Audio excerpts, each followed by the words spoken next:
Guys, welcome to my channel. At ito si Mocha. Yan. Yan, medyo bumalik na yung kanyang sigla dahil tapos lang niya magkasakit. Nagsukat tayo siya, nag-LBM. At share ko lang po yung aking pinainom sa kanya. Ayan po yung tubig. Lagay niyo na ng asukal tsaka dextrose powder. Yan. Yan.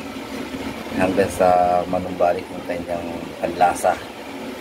Ayan guys, tingnan niyo yung yan guys, 3 times siya nakakain. Yan, manumbalik, kaya lang may tira pa siya ngayon siguro dahil busog siya. Yan. Kahapon talaga hindi siya kumain dahil puro suka lang ginagawa niya. Yan po, pag nagsusuka po ang inyong aso, subuan nyo lang po siya ng asukal. Pag nagsusuka po ang inyong aso, advice ko lang po, pilitin nyo po siyang makakain ng asukal, o kaya subuan nyo ng isang kutsarang asukal. Yan, para mailabas niyo yung kinain niya o kaya yung mga toxic na nakain niya. Tsaka yung tubig nyo, lagay nyo ng asukal din. Yan, ang iinamin niya hanggang sa maubos. Yan, unti-unti na siyang balik kanyang sigla, nangungulit na. Kahapon talagang matamlay yan. Hindi mo lang malaro. Ayan.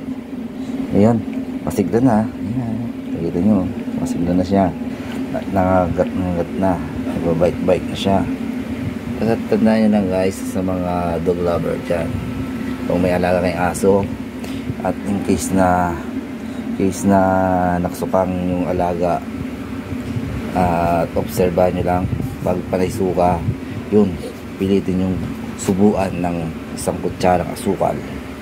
Pilitin nyo talaga guys. Then lagyan nyo ng dextrose powder yung kanyang tubig at lagyan nyo ng asukal. At ulit lang hanggang sa maubos niya. Bigyan nyo ulit mga 2 days para manumbalik yung kanyang sigla. Ayan guys, ito po si Mocha. Yan, katapos lang magkasakit. Yan. At papakita ko po yung dextrose powder niya na kung ano yung nilalagay ko. Yan, yan guys. Tingnan nyo, wait lang.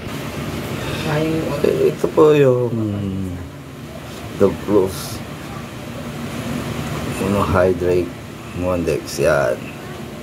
Ayan po yung dextrose powder na binili ko. Ayan guys. Yan, para sa hindi ma-dehydrate yung kanyang alagang aso pag siya nagsusuka. Tapos samahan nyo ng, tapos kumuha kayo ng isang kutsarang asukal. Yan, isang kutsarang asukal. Then ihalo nyo lang sa kanyang inuminan. Ayan, ito nyo na. Yan, yun, asukal na pula, red sugar. Yan, yan. Ito nyo naman. Ayan na, diba, sigla na. Hapon hindi may tawag-tawag yan dahil puro higa lang.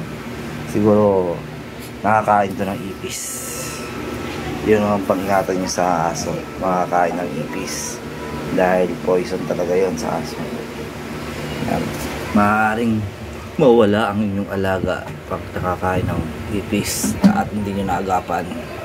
Basta huwag nyo nakakalimutan na subuan siya ng isang kutsarang asukal, red sugar. Tapos painumin nyo ng dextrose powder guys. Ayan po, share ko lang po.